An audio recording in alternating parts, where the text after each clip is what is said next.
Внимание, данное видео не является рекламой, интернет исключительно в информационных целях. Для компании торговой марки видео принадлежат их владельцам. Также данное видео и другие видео из этой серии будут содержать объективные мнения автора, и оно может противоречить вашему.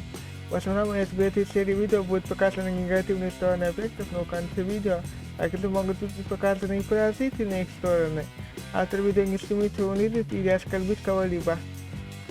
Хотим, мои добрые, пример про 2023. Но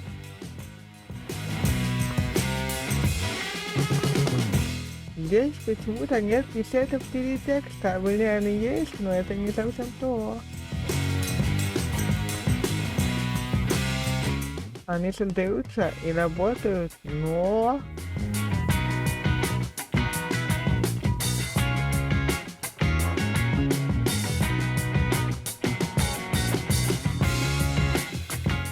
Они создаются только в одном проекте, а не глобально.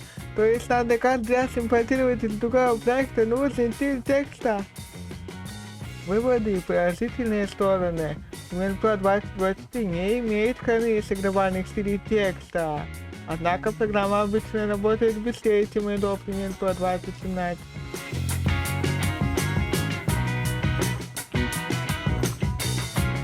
Лайк, подписка и донат будет дело очень рад.